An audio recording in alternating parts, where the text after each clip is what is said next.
Good evening, and thank you very much for joining us this evening. We are very glad having you to join us, especially for this important webinar. The School of Business Administration at Andrews University, we have planned to come out with some business topics that we want to lead in discussion with various panel members who will come and share their experience with us and also create an environment that we're able to find a solution to global problems, especially in the area of business. To begin with, I will entreat you, if you can, wherever you are, you can close your eyes so that we start with a prayer. Our Heavenly Father, we thank you for this opportunity for us to meet again, especially in this 1 hour period. We are going to have a discussion about what is happening in our global sphere, especially when it comes to human capital. We pray that as our panel members lead us in this discussion, you'll be able to share with us their experiences and how we can navigate through this particular problem. Thank you very much, dear Lord, in answering our prayers. In Jesus' name we've prayed. Amen. So tonight, our topic for discussion is on understanding human capital in the global dynamic market. Indeed, this issue of human capital is very challenging to most businesses and also organizations. Where the globe have gotten to, for us to be able to go through it, it requires an approach that involves we having global talent management, promoting diversity and inclusion, continuous learning, cultural competence, adaptability, and employee well-being, looking also at technology integration and strategic workforce. To help us to be able to understand these issues, we have 4 panel members who are going to assist us to be able to understand these issues. With us, we have Kim Pichot, Dr. Kim Pichot. She is an associate professor of marketing with Andrews University. We also have the CEO of Aspire Business Network. One of his ventures looks at talent management and talent recruitment. We also have Dr. Josephine Ganu, an associate professor of management at Adventist University of Africa in Kenya. Thank you very much, Doc, for joining us. I know it's almost morning at your end. And then with us also, Dr. Liz Mollisbeck, Associate Professor of Management at Andrews University. We are very glad that you have accepted to join us for this webinar. I will start and ask Dr. Kim Pichot. You share your thought with us. What do you think is the significance of human capital in today's global market? How does it contribute to the success of organizations? At least within 10 minutes, if you can share your experience with us on these issues. Welcome, everyone, and thank you, Dr. Pepra, for organizing this event. I have worked in training and development in my career quite a bit over the last years, and what we see in the industry, and we've known this for a long time, HR is pivotal in organizing and encouraging and enacting change in an organization. And yet HR cannot make change alone. They have to have the support. It has to be a unified effort in an organization. And organizations that are nimble, that are prepared to change and to adapt to the world around them on a regular, ongoing basis are very dynamic. And I've been looking at some research towards the end of last year and trends analysis for 2024. And about 7% of global organizations are actually able to adapt on a sustained level over time. And so what we see is that everybody's talking about AI and what is AI doing to every aspect of business, but it goes much deeper than that. What are we doing post-COVID to ensure that we have an engaged workforce? We have a workforce that is growing professionally and filling the needs of the organization, staying engaged, staying with the organization long term, so that they are able to build the capacity of the organization rather than the constant drain of hiring new employees or having open positions. So we see a number of things happening post-COVID and with artificial intelligence that I'll briefly address, and we can dive into this as the time progresses. We are living in an era of change more rapidly than we thought possible when we were saying before, we live in a rapidly changing environment.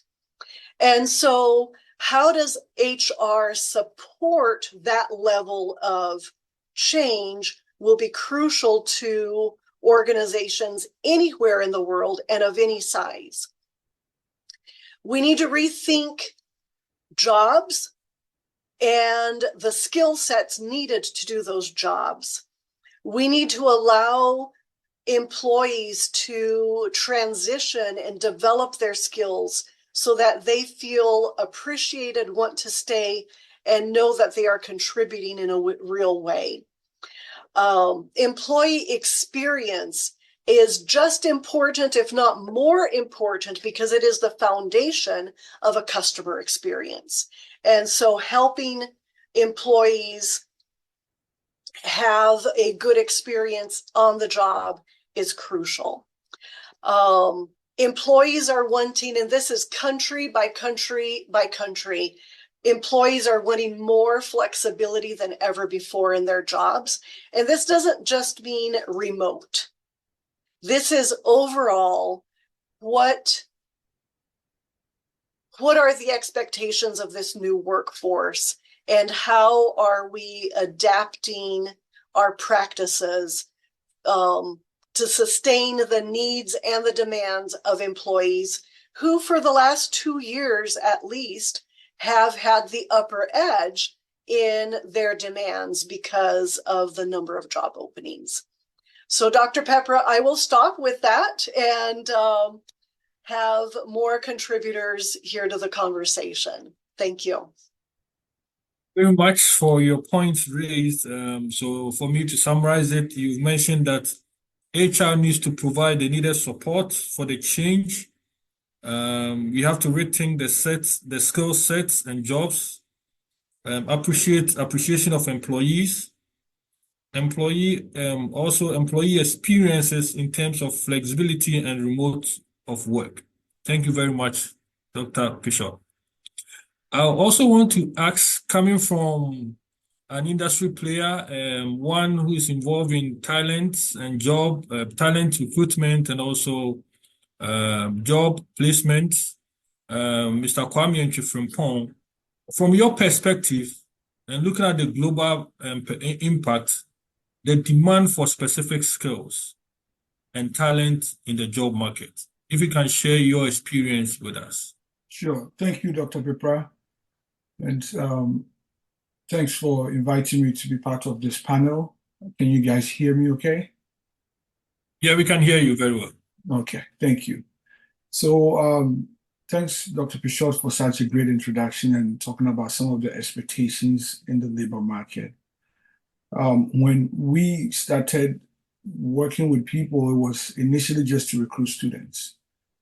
And as we continue to be engaged, we realized the need for employers to start perhaps looking at some of the students we recruited. You know, the world is changing. The West tends to need more people to work. As Dr. Pichot said, the working environment is changing quite dramatically, and some employers are not ready for that type of, some employers are resisting the change. So we sort of saw an opening to see, okay, if we decide to help employers find employees around the world, how would that work?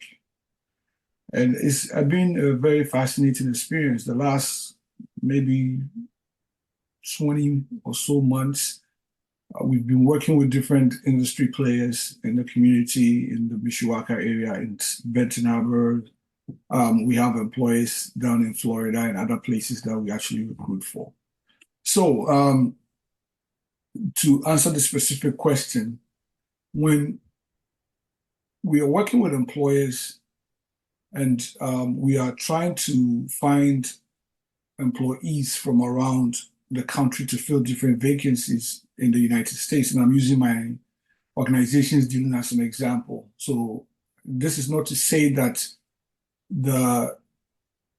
it's not to say that globalization and employee the environment is just limited to the United States, but it's to say, to use our specific example, we see that it gives them an increased pool of skilled laborers from around the world. So you are basically exposed to choosing the best from around the world. So it has been, we've had sometimes people who even just come to interviews and start trying to explain to their employers or potential employers new areas that they may not even have considered.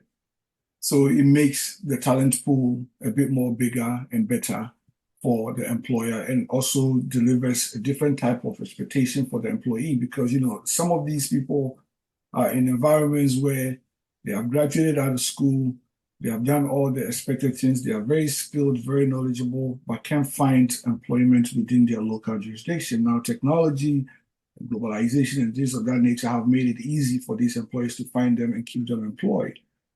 We also have realized that for leaders of some of these big organizations, they are having to learn on the fly how to be globally minded.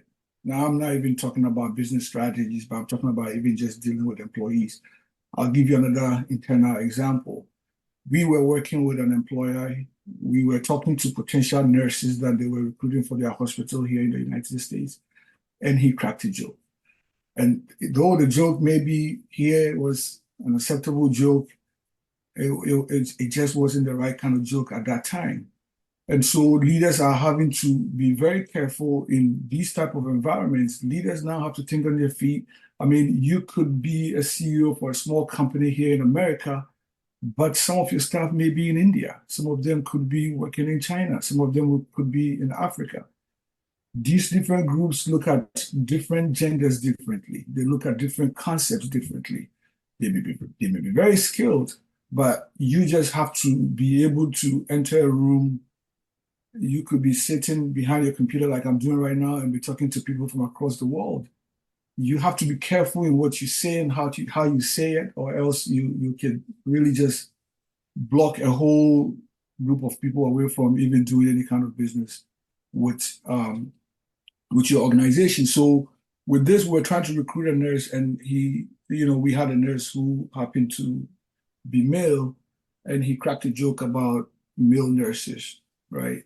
And he probably just thought it was a funny thing to say, but it was really an unacceptable thing for him to say at that time. So leaders are now being forced to be able to think on their feet, because you could be saying the last thing you ever say as a CEO.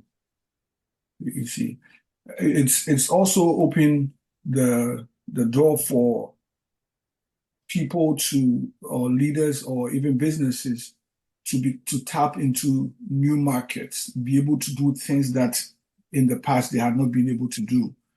We recruit students from around the world.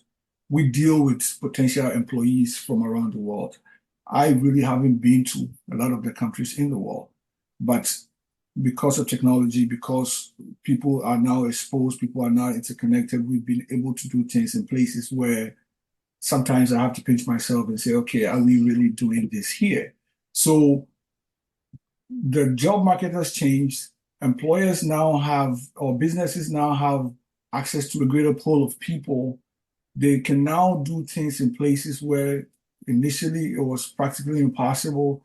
If they want to do something on a different continent, and they now have access to be able to get real data about the people they're doing business with. They are able to train them. They don't have to send someone from New York to Accra. They can find somebody in Accra who knows the environment, who knows the business conditions, train them to be able to fulfill that mission. So now the job market really, if you're going to school in America, you could potentially be competing with someone in Seoul, South Korea, or you could be competing with someone in Abuja, Nigeria, or Accra, Ghana. So employers and businesses now have access to a greater pool of people. So I'll also end here and see if there are some questions or some specifics that you want me to deal with. Mr. MP Frimpong, for sharing your experience with us. So I would like to ask Dr. Mullinsbeck, from the points being raised by our two panelists, it means that there are some key challenges that comes with how we manage and retain human capital from the global perspective. What should be the way forward? How can this be done based on your experience, if you can share with us? Sure. Thank you for having me today. I think one of the things that I'm picking up from the other panelists that we've heard from so far is this concept of having access to workers from around the world. So that means that employers can be picky about who they choose. They can recruit from other countries' skill sets on demand. I think when we're looking at human capital development, though, we need to be careful in how we define that. It's not just a set of skills. It's a set of knowledge, experiences, and according to the World Bank, it even extends beyond this through people's what they encompass about themselves, what they acquire through their nutrition, healthcare, education, all these aspects to human capital that we see as very inequitable across the world. So while we may have the ability to recruit globally, we may not be getting to the best of the best simply because they don't have access to us and we don't have access to them. We need to be thinking about, how do we enrich our global communities, provide and bring up global communities in order to match the employment needs of the world. Do we participate in that, or do we say, sorry, world, when you catch up to us, then we'll touch base with you? So I think we're still having to deal with issues of equality around the world that needs to be addressed. And how do we develop that global talent pool? And so I think that's one challenge. Developing cognitive skills specific to industries as well. So for example, can Ford set up an educational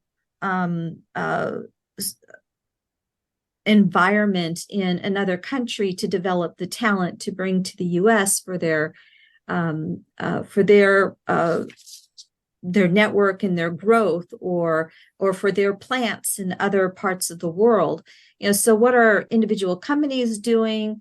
What type of alliances do they have with other governments to establish education, as well as other factors, environmental factors that may not be something that in America we're really aware of. Looking at the health needs, community needs of global citizens that can help improve the whole human factor development from a global perspective is going to be one of the key challenges we're going to face. Another thing we're going to face is something that I call stickiness. So in the past, generational loyalty to organizations was very strong. Many of us had parents, grandparents, that their dream was to work for a company and to stay with that company for a very long time. Well, fast forward several decades, and that's no longer the case. We don't stick to organizations based on loyalty. So how do we keep and retain the human capital that already exists within our organizations? And I think one of the things we're going to find is that the incoming generations, remember, we have 4 active generations in our organizations right now, and a 5th one is coming up. These alphas are growing up pretty quick. So we have generational mindsets that are different, values that are different, and so these some of these things can cause conflict. But really, what we're looking for here is that in order to become sticky to an organization, if an organization wants to retain the whatever employees they have to create an environment of value. So in the past, it used to be an environment of productivity. That used to be the main word, productivity. What can we get out of our employees? How can they maximize shareholder worth? And this will create competitive advantage. Well, today's workers aren't thinking that way. They are looking at value. How can I contribute to an organization, and how can I bring value to the organization? On the other side is, how will the organization value me? So number 1, creating value. Number 2 is something that a previous commenter said, was about skill development. Research shows that skills have a shelf life of about 4 years. After that, it declines very, very quickly. So if you're not providing skill development for your workforce, providing them opportunities to learn and gain new skills, the current generation, their newer generations, the millennials, Zs, and probably upcoming alphas, they're going to leave. And that's what we're seeing, the trends right now. These 3 generations are not sticky at all. They're going to go to the next company that can give them value, so it can improve their skill set and show how their contribution is important. So we're going to have to, I think, really shift how learning occurs in organizations, and maybe create learning landscapes within our organizations. So we can do this by creating maybe job rotation opportunities, or even having specific skills that the organization sponsors their employees to go and get knowledge to bring it back in. Now, that's all said and good. And I know there are a lot of people who really enjoy getting training, but the biggest threat to that is that when those employees come back from their training, how many of them actually get to use it? So we spend millions and millions and millions on corporate training in productivity, or teaching them Excel or coding or something like that. They come back to they come back to their offices, and they're so overwhelmed with their daily lives and the whirlwind that's going on around them, that they rarely ever get to use the training that they were sent out to do. So then the value of that training gets discounted by management, and they stop sponsoring training. So not only do we need to create opportunities for training within the workforce for us to learn peer-to-peer, but we also have to allow opportunities for people to use that training in their new work. So the last part of stickiness that I think is important is, I think is probably going to be one of the biggest challenges, and that is, in our digital age, we have created so many networks that we've become very fragmented. We have that sense of belonging and community no longer really exists as we hoped it would through these social networks. So the ability to create belonging and community is going to be essential. There's so much emphasis right now in DEI initiatives, but some agencies are calling for the addition of belonging, to be part of that initiative of inclusion, diversity, inclusion, and equity, and belonging should be the next part of that acronym. And so we want to create environments that where we feel connected, where we feel comfortable, where we feel heard. And I think this is imperative for a global workplace as well, where we are more remote workers are coming online. We need to offer them more abilities to connect and feel like they have a place in our organizations. So, I think these are some of the biggest challenges, in my opinion, and what I'm getting from the research that is informed, my opinion that is informed by the research, is that we're going to need to improve the environment, the global environment, participate in improving the global environment of skill development. And we're going to need to work on the stickiness aspect to our organizations to produce sustainable organizations as well. So I think those are probably my top ones. If I could add one more before my time runs out, I think it's going to be the whole aspect of creating intrapreneurs. So allowing employees to use their creativity and innovation skills inside the organization. Right now, entrepreneurship is very sexy, and we've got Shark Tank, we've got all kinds of things and pitch competitions that extol the worth of entrepreneurs, and entrepreneurs are going to keep the world moving. And yes, I do believe in the culture, and we are in an entrepreneur revolution. But I also believe that there's a place to do this inside organizations for intrapreneurs. And so allowing people to use their creativity and innovation skills to maximize opportunities for their organizations, I think is going to be another challenge, which requires managers to kind of take a step back, hands off a little bit, and allow people the opportunity to experiment, to fail, to learn from that, to share without learning, and then to mobilize and continue moving their organizations forward. So I think that's where I'm going to wrap up and open up the floor to anybody else.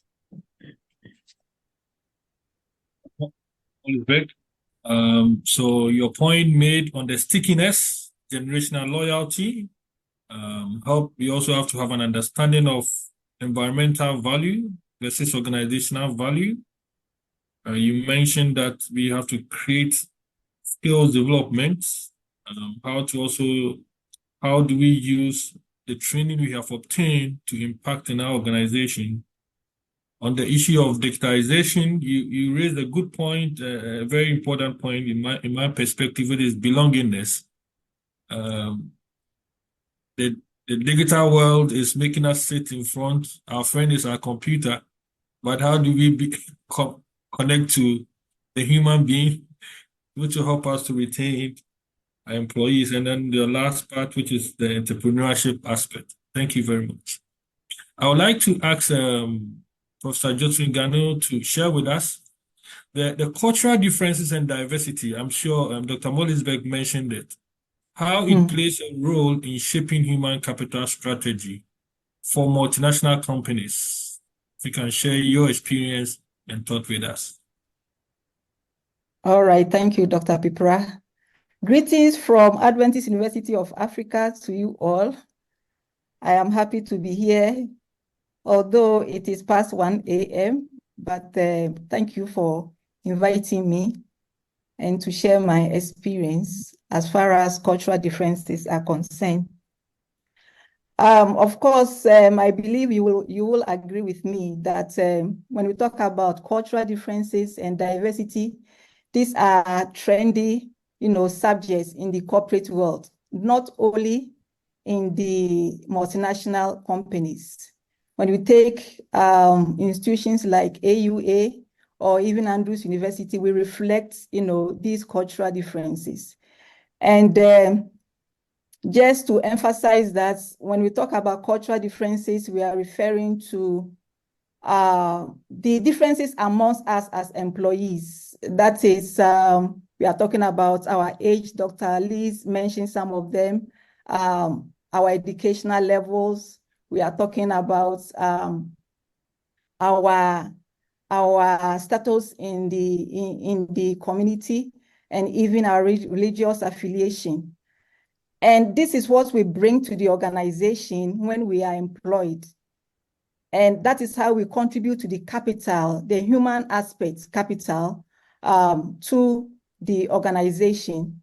So when we talk about human capital, we are referring to the collective, I would say, collective attitudes, the knowledge, the skills, the experience, and all that we bring to contribute or to enhance the organization in terms of performance. But I would like to stretch it even further to say that when we talk about human capital, we are referring to what is inside us as employees, what is inside us in terms of our skill sets, our knowledge, our attributes, and even our attitudes, everything about us. And it's very interesting to note that when we talk about this human capital, we cannot take away culture and we cannot take away diversity, because we are all different and we come to these organizations, multinational organizations, international organizations, wherever we find ourselves, we come with all these, differences, which is shaped by our backgrounds in terms of where we grew up, in terms of our nationality, even our work ethics, for example, our perception of time, for example, our attitudes, our values, and our level of risk. And the list can go on and on and on. All these are formed or shaped or influenced by, these cultural backgrounds, which has shaped us. And so we are saying that how can we really use this to the advantage of an organization? What role do these, cultural backgrounds, which has given us that diversity, bring to the board as far as performance of organizations are concerned, knowing very well that we live in a global village. We are so much interconnected, as my colleagues have already alluded to.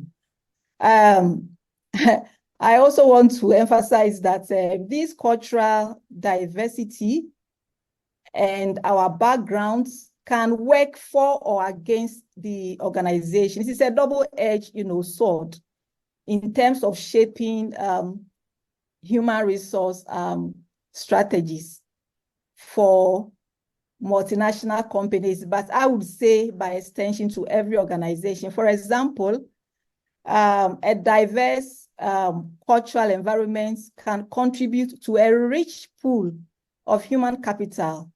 Can you imagine what I will bring to the board, what you will bring to the board because of our different, cultural values and dynamics? We are able to, pool all these things together, these resources, to form that, capital to enhance the effectiveness of, the organization.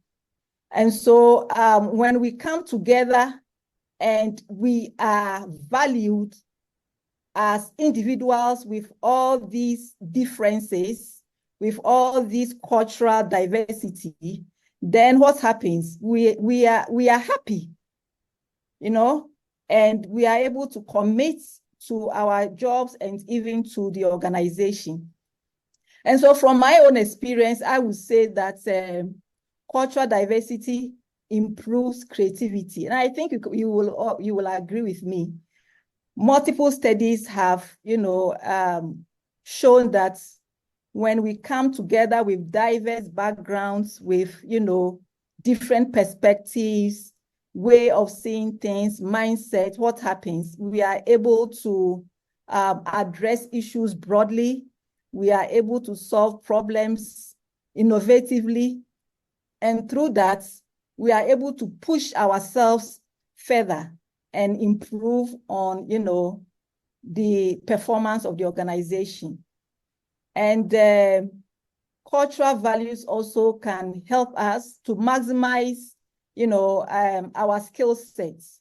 We are all different. We have different qualifications. We have different, worldview, different perspectives. We are just diverse, especially in our global world in which we live. We have our strengths, we have our weaknesses. And so when we come together, we are able to even synergize and then maximize our skill set. We are able to help each other. Dr. Lee talked about retention, but cultural diversity really, really helps organizations to retain valuable, talents. I don't know whether you would like to work in a place where you are not, accepted or you are not valued just because you are different. I think we all want to be in a work setting where we are respected, we feel valued, and we feel comfortable. So human capital really flourishes in such a, setting. And it is also interesting to note that cultural diversity is even good for the organization, be it multinational company. It enhances, a company's reputation and even their brand identity. Usually when we are scouting for a place to work, we want to, look for a place where we think they are known for diversity. They are known for roping everybody in, pulling people from north, west, east and south, and so on and so forth. And so diversity or cultural, differences really play a role in enhancing the identity, the reputation, the image of an organization. And guess what? The more, diverse we are, the better for the organization in terms of being able to even serve diverse markets. We are able to speak to or to address several issues, related to specific areas because we have people who can relate to such, situations or such, areas. But like I hinted earlier on, the other side, the cultural diversity is a it's a two-edged sword. Excuse me, it's a two-edged sword.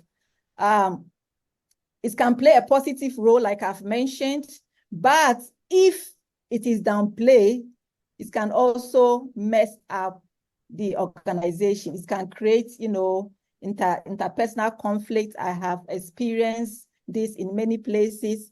It can also create, factions, if I can use that word, segmentation amongst employees, for example. It can cause resentment.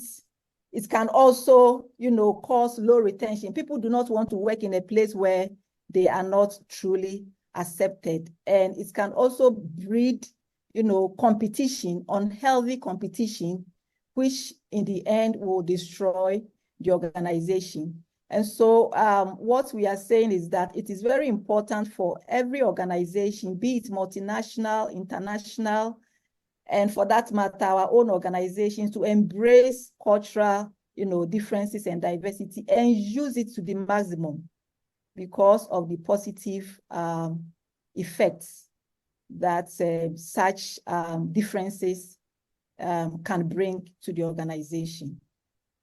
So I will stop here and seek for more interaction. Very much, Dr. Gano. So from the points that you have raised, a double-edged sword, human capital, when we look at the cultural diversity, you mentioned that it improves creativity. You also talked about linking it to value and belongingness. You have also cautioned us that if it's not managed well, it can destroy any organization. Just to find out from my panelists, what role does education and continuous learning play in enhancing human capital in the global in this global economy? If any of you can share your thoughts, knowing the challenges, the positive side and the negative side, what should be the role that we can use education and continuous learning to impact human capital? I could start that conversation. As each of us have pointed out in one way or another, that aspect of talent development, when done well, brings that stickiness, that belongingness. It helps the company become dynamic and agile to adapt to a changing marketplace and a changing world. It values the employees so that they want to contribute and they feel appreciated, so they invest themselves more. And as Dr. Molenbeek pointed out, our skill set has to be updated constantly. And investing in continuing education, in degree completion, in any kind of education that will help our employees develop themselves and contribute better to the workplace provides a huge payback to the organization in every aspect of financial sustainability, of employee engagement, of the length of time that an employee will stay, so that stickiness.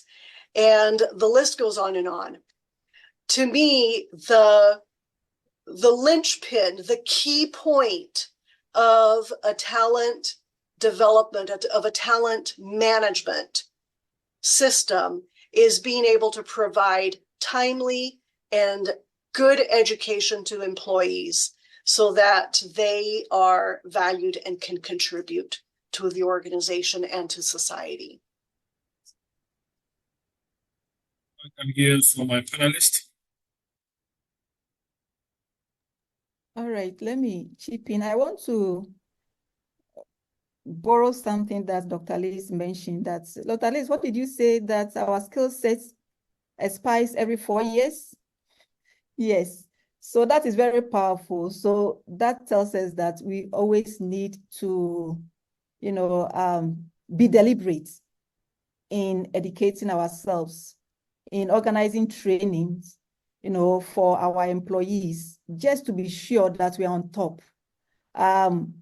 Talking about diversity, it is very, very easy for us to think everything is okay, but we have to be very, very deliberate and to make sure that we are treating everyone with respect. We are treating everybody as valuable. We are really including everyone as important in the workforce. And these things do not just happen. We have to talk about it through education in all forms, seminars, workshops, our policies, and every strategy that we can use, we need to use it to ensure that belongingness, that inclusiveness, that is actually the word, to make sure that nobody is taken for granted.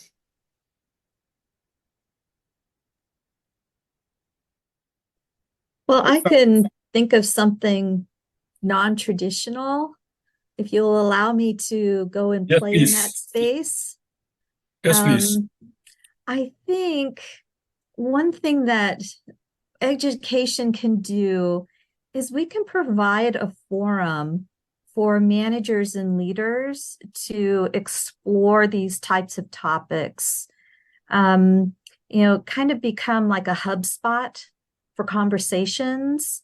I was once working with a global company headquartered in Britain, but they had a factory where I was consulting at in Kentucky. And I was working with the CFO, and he said, something I really wish I could do. I wish I could really talk to other CFOs.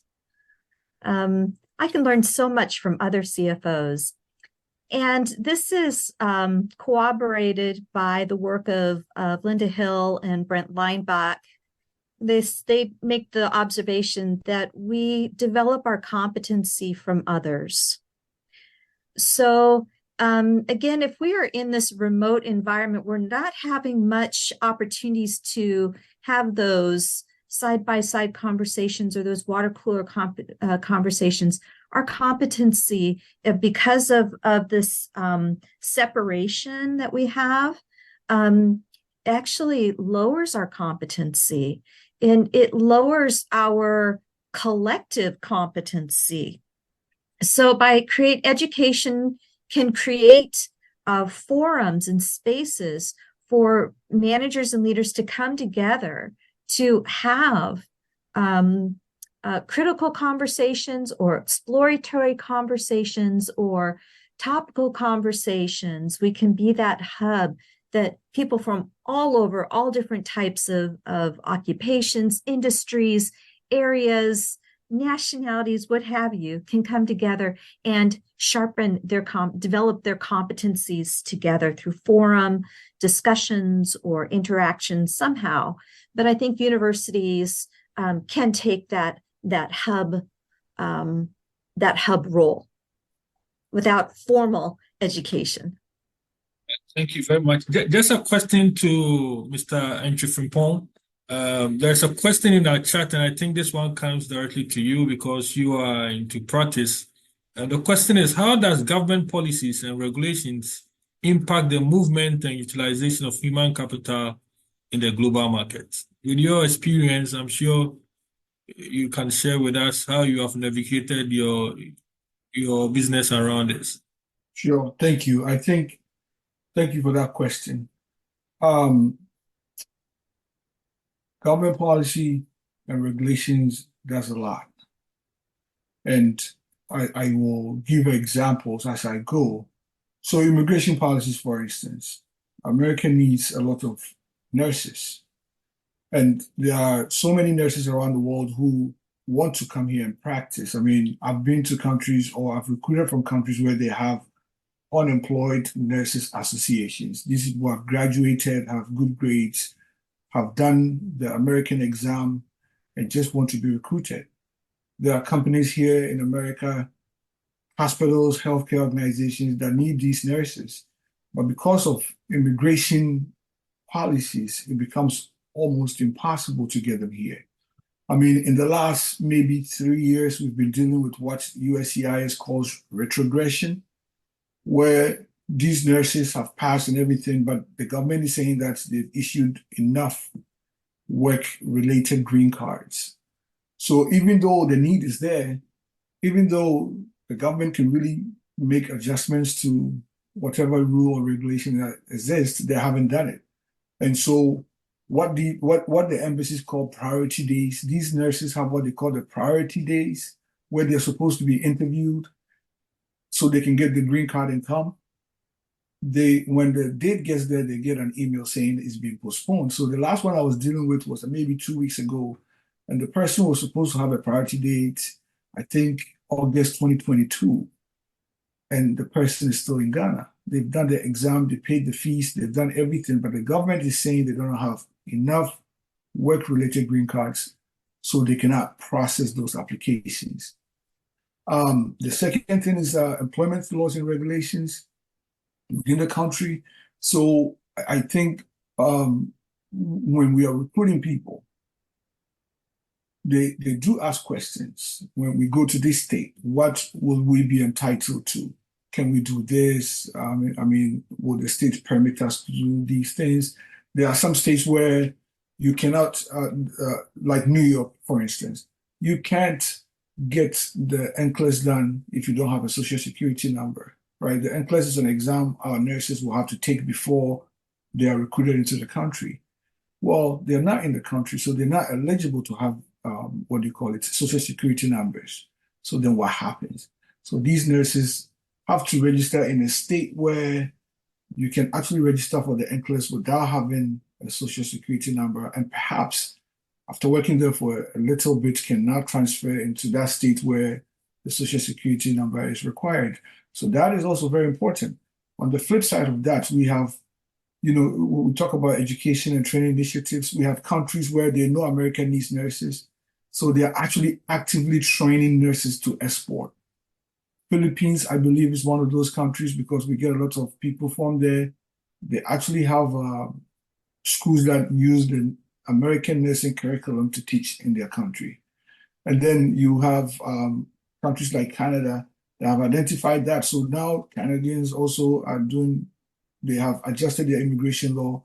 They are working with universities outside the country. I think Kenya may be one of them because I have people who were in line to come to the United States. Now they're saying they're going to Canada to do it because of a government initiative. So government can do a lot to either receive or to deter people from coming. In America, I think that sometimes the laws may be favorable to recruit, but the rhetoric, because of politics, makes it difficult because then people don't even really understand. If I start this process and I pay all the fees and I do all these things, 3 months from now, if you have another person in charge, will the person cancel these things? So they're now going to countries where there seems to be a clear path, where government policy seems to be in favor of getting people to fill the vacancies that they need. So that's a very good question. Government policy plays a big role in getting the right people here to work. Thank you very much. There's a question from Professor Quentin Sully, a long narrative, but I want my professor, Josephine Gano, she taught me human capital when I was doing my PhD program. So I want to direct this question to you. In short, I think Professor Sully is saying that the term called human capital, we should have a proper vocabulary term for it because of various issues. I think if you read what is written.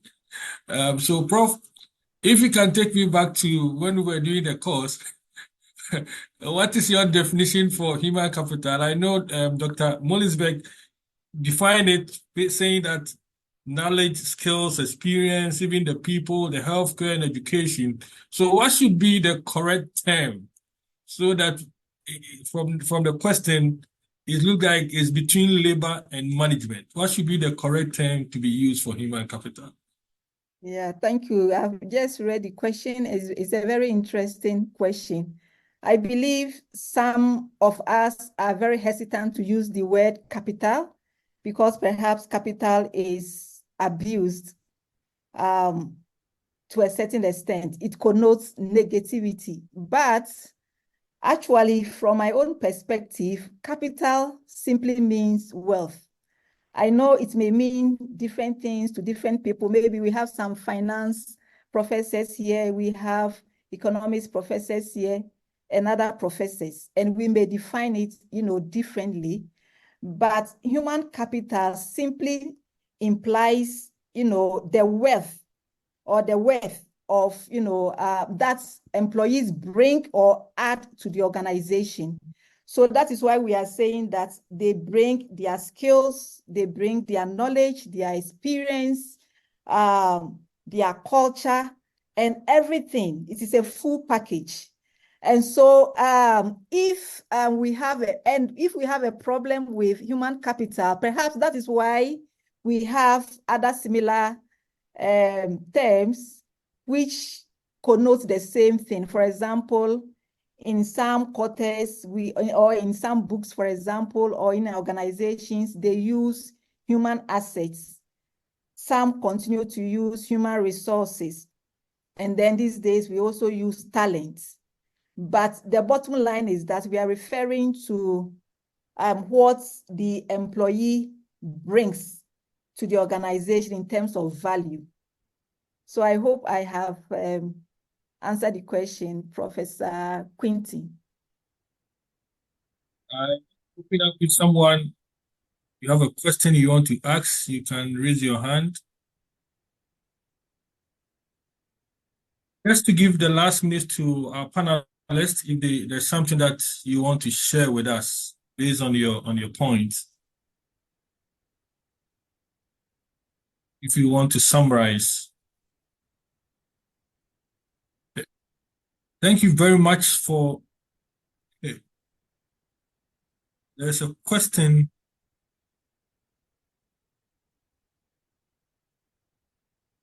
Saying that an organization is often said to be as good as its staff. Continuous learning makes the workforce to be a power globally. The workforce that makes up an organization, human capital, are critical to success. Thank you very much, Dinah, for sharing this information with us. So I'm sure based on what Dinah have said and from the discussion, we have gained a lot, and this is not going to be the end of our webinar sections. We'll be inviting you for upcoming ones so that we'll be having some discussions on various topics that affect us globally. We are very glad that you're able to join us this evening. Shall we close our eyes and then pray to bring this webinar to a close? Dear Lord, we thank you for this opportunity to meet, to have a discussion about human capital, how it affects us globally, the role government plays, and also what we need to do as employees. It has come out that if you want to create a sticky organization, employees must be valued, and the organization must be valued. It must show belongingness, and also cultural diversity is supposed to help us to create, to be creative and ensure entrepreneurship. We know that this discussion will not end here. We are going to use it to empower us in our various places of work. In the name of Jesus Christ, we've prayed. Amen. Thank you very much for joining us. See you next time. Thank you. Thank you all. Bye.